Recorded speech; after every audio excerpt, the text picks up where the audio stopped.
Intermediate practical పరీక్షలు ప్రారంభం కాబోతున్నాయి. దీనికి ఎలాంటి ఏర్పాట్లు చేశారు? గతంతో పోల్చుకుంటే ఈసారి ప్రాక్టికల్ ఎగ్జామ్ సంబంధించినటువంటి ప్రత్యేకమైనటువంటి ఏర్పాట్లు ఏమైనా చేశారా?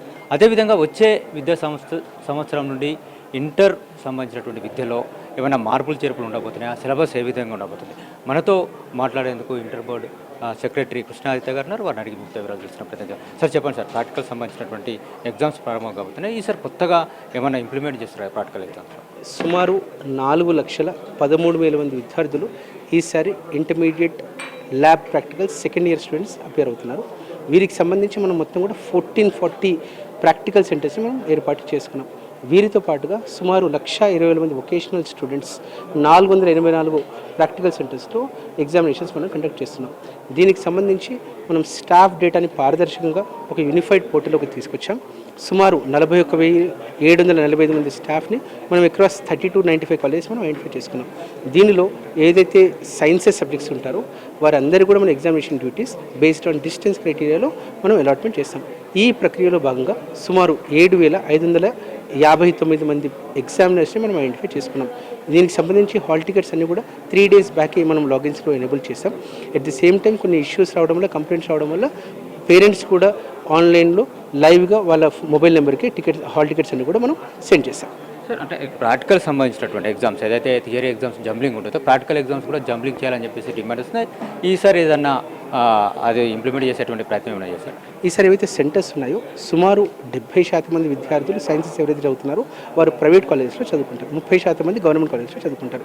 దీనికి సంబంధించి ఏవైతే సెంటర్స్ ఉన్నాయో మనం గవర్నమెంట్ సెక్టర్ని మనం కంబైన్ చేసుకున్నాం, కన్సల్టేట్ చేసుకున్నాం, మెర్జింగ్ ప్రక్రియలు చేస్తాం. ఏదైతే ప్రైవేట్ సెక్టర్లో మోర్ దెన్ 50 స్ట్రెంత్ ఉన్న దాంట్లో ఎక్కువ మంది గవర్నమెంట్ ఎగ్జామినర్స్ని మనం ఈసారి ఎనేబుల్ చేస్తూ ప్రొసీడింగ్స్ అని కూడా ఇచ్చాం. సార్, థియరీ ఎగ్జామ్ సంబంధించి కొద్దిమంది విద్యార్థులు ఎగ్జామ్ ఫీజు కట్టలేదు కాబట్టి మరొకసారి అవకాశం ఇవ్వాలని చెప్పేసి కూడా కోరుతున్నటువంటి పరిస్థితి. సో ఏదన్నా దీన్ని కన్సిడర్ చేసేటువంటి అవకాశం ఉందా? అంటే మనకు ఇంటర్మీడియట్ పబ్లిక్ ఎగ్జామినేషన్ మొత్తం కూడా 3 phases అవుతుంది. మొదటిది English lab practicals, environmental exams. ఈ ఎగ్జామ్స్ ఏవైతే ఉన్నాయో జనవరి 3rd వీక్లో 4th వీక్లో ఆల్రెడీ మనం కంక్లూడ్ చేసుకున్నాం. మార్క్స్ పోస్టింగ్ కూడా కంప్లీట్ చేసుకున్నాం. దీని తర్వాత సెకండ్ ఫేజ్ వచ్చేసి మైల్ స్టోన్ వచ్చేసి ఈ ల్యాబ్ ప్రాక్టికల్స్. ఇది మనం మ్యాథ్స్ ఎంపీసీ స్టూడెంట్స్కి, బైపీసీ స్టూడెంట్స్కి చేస్తాం. సుమారు 4,13,000 మంది విద్యార్థులు ఉన్నారు. దీని తర్వాత థర్డ్ వచ్చేసి బట్ ఆల్రెడీ ఒక ఫేజ్ ఏదైతే ఉందో కంప్లీట్ చేసుకున్నాం కాబట్టి అది పునరావృతం కావద్దు, ఇబ్బంది కావద్దు అనే ఉద్దేశంతో రీవిజిట్ చేయట్లేదు. సార్, వచ్చే విద్యా సంవత్సరం నుండి సిలబస్ మారుతుందని చెప్పేసి కూడా టాక్ వచ్చింది. ఇప్పటికే మీరు అనౌన్స్ చేసినటువంటి పరిస్థితి. సో వచ్చే విద్యా సంవత్సరం నుండి ఎలాంటి సిలబస్ మారుతుంది, ఏ సబ్జెక్టులో సిలబస్ మారుతుంది, ఎంత మేరకు తగ్గించేటువంటి అవకాశం ఉంది, లేకుండా పెంచుతున్నారు సిలబస్ ఏమన్నా? సిలబస్ రివిజన్ అనేది ఇన్ ప్రిన్సిపల్ రాష్ట్ర ప్రభుత్వం యాక్సెప్ట్ చేసింది. ఇందుకు అనుగుణంగా మనకి ఏవైతే సబ్జెక్ట్ కమిటీ ఎక్స్పర్ట్స్ ఉన్నారో ప్రతి ఒక్క సబ్జెక్ట్ కూడా ఇయర్ వైజ్ అన్ని కూడా సిలబస్ రివిజన్ కంప్లీట్ చేసుకున్నారు. దీనికి సంబంధించి తెలంగాణ ఎడ్యుకేషన్ పాలసీకి అనుగుణంగా లోబడి ఉండాలనే ఉద్దేశంతో వారితో కూడా మేము ఒకసారి సర్ నోటీస్లో కూడా పెడుతున్నాం. దీనికి సంబంధించి బుక్స్ అని కూడా మార్కెట్లోకి ఏప్రిల్ 2nd వీక్లో కూడా అందుబాటులోకి తీసుకొస్తాం. ఏదైతే ఉందో 80-20 ప్రిన్సిపల్ అడాప్ట్ చేస్తున్నాం. అంటే 80% అనేది మెయిన్స్ ఎగ్జామ్, 20% అనేది ఇంటర్నల్ ఎగ్జామ్స్. ఎలా అయితే ఫిజిక్స్ కెమిస్ట్రీలో ల్యాబ్ ప్రాక్టికల్స్ ఉన్నాయో అలాగే మ్యాథ్స్లో కూడా యాక్టివిటీస్, ఆర్ట్స్ స్టూడెంట్స్ కూడా యాక్టివిటీస్ని ఇంట్రడ్యూస్ చేస్తున్నాం. సార్, అంటే సిలబస్ తగ్గుతుందా సార్? ఇప్పుడు ఏదైతే ప్రస్తుతం ఉన్నటువంటి సిలబస్ ఏదైతుందో అదేమన్నా అదే విధంగా ఉంటుందో ఏమన్నా తగ్గేటువంటి అవకాశం? అంటే ఏదైతే విద్యార్థుల మీద బర్డెన్ పడుతుంది, సైకలాజికల్గా ఇబ్బంది పడుతున్నారని చెప్పేసి అంటారు. అంటే ఏదైతే మన సిలబస్ ఉందో దాని కమిటీ ఎక్స్పర్ట్స్ అనేది మొత్తం 10th, ఇంటర్, డిగ్రీ, ఇంజనీరింగ్ ఈ మొత్తం కూడా ఒకసారి అసెస్ చేసి మార్కెట్కి అనుగుణంగా, ఎన్సీఆర్టీకి అనుగుణంగా అండ్ కాంపిటేటివ్ ఎగ్జామ్స్కి అనుగుణంగా వాళ్ళు తీసుకొస్తారు. ఏదైతే 1B ఎగ్జామ్ ఉందో కొంత రిలేటివ్గా టఫ్ ఉందని చెప్పారు కాబట్టి అది కూడా రివిజిట్ చేయడం జరిగింది. ఈసారి ఖచ్చితంగా సిలబస్ అనేది ఎన్సీఆర్టీకి లోపల మనం చేస్తున్నాం అండ్ క్వాలిటీ అనేది మెయింటైన్ చేస్తున్నాం. దీనికి సంబంధించి నెక్స్ట్ మంత్ ఒక డీటెయిల్ ప్రెస్ మీట్ మీకు అందుబాటులో తీసుకొస్తాం.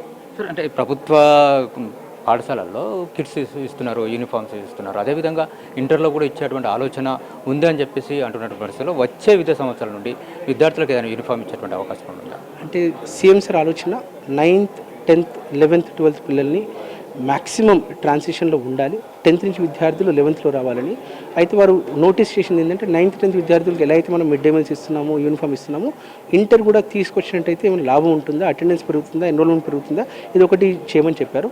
ఈ ప్రపోజల్ మనం పాజిటివ్గా రాష్ట్ర ప్రభుత్వం నోటీస్లో కన్సిడరేషన్ కోసం పెట్టాం. ఎందుకంటే ఏదైతే 10th విద్యార్థులు మనం మిడ్ డే మీల్స్ ఇస్తున్నామో అలా ఇచ్చినట్టయితే అటెండెన్స్ పెరుగుతుంది. దీనివల్ల మనకు ఐడెంటిఫికేషన్ కూడా ఈజీ అవుతున్న ఉద్దేశంతో యూనిఫామ్స్ కూడా ప్రపోజ్ చేస్తున్నాం. కాబట్టి ఇది కన్సిడరేషన్లో ఉంది. అంటే యూనిఫామ్స్తో పాటు మిడ్ డే మీల్స్ కూడా కన్సిడరేషన్లో ఉంది. ఎస్. కాబట్టి ఈ ప్రపోజల్స్ అన్ని కూడా మనం బడ్జెట్లో ప్రపోజ్ చేస్తున్నాం. పాజిటివ్గా మనం రికమెండేషన్ చేసి పంపిస్తున్నాం. సార్ ఇంకొకటి సార్, బస్ పాస్ విషయంలో కూడా గతంలో చాలాసార్లు దీనిపైన చర్చ జరిగింది. సో ఇప్పుడు ప్రభుత్వమే విద్యార్థులకి బస్ పాస్ ఫ్రీ సౌకర్యం కల్పించినటువంటి నేపథ్యంలో విద్యార్థులకు కూడా ఏమైనా ఫ్రీ బస్ పాస్ సౌకర్యం కల్పించేటువంటి అవకాశం ఉందా? మీరు ఏమైనా ప్రపోజల్స్ పంపించండి. అంటే సరే, ట్రాన్స్పోర్టేషన్ ఇష్యూస్ ఏవైతే ఉన్నాయో అవన్నీ కూడా అడ్రస్ చేయడం జరిగింది డిస్ట్రిక్ట్లో.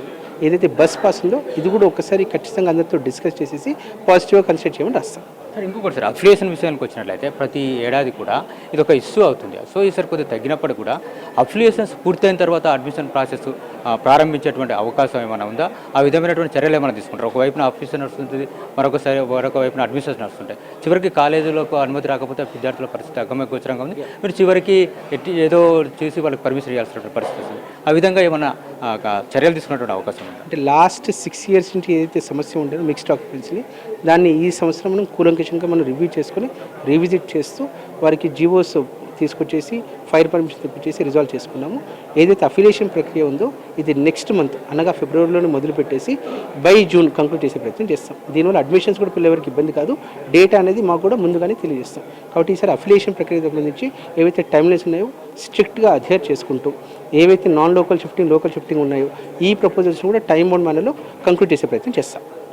ఇది కృష్ణాదిత్య గారు చెప్తున్నటువంటి విషయాలు. వచ్చే విద్యా సంవత్సరం నుండి సిలబస్ మారుతుందని చెప్తున్నారు. అదేవిధంగా ఎగ్జామినేషన్ ప్యాటర్న్ కూడా మారుతుందని చెప్పేసి వారు చెప్తున్నారు. అయితే విద్యార్థులకి యూనిఫామ్ మిడ్ డే మీల్స్ విషయంలో ప్రభుత్వ కన్సిడరేషన్లో ఉంది, తాము సిఫార్సు చేయడం జరిగిందని కూడా వారు చెప్తున్నారు. ప్రాక్టికల్ సంబంధించిన ఎగ్జామ్స్ అన్ని ఏర్పాట్లు కూడా పూర్తి చేయడం కానీ చేశామని చెప్పేసి కూడా వారు అంటున్నారు. కెమెరామెన్ రతన్తో మహేష్, ఎన్టీవీ, హైదరాబాద్.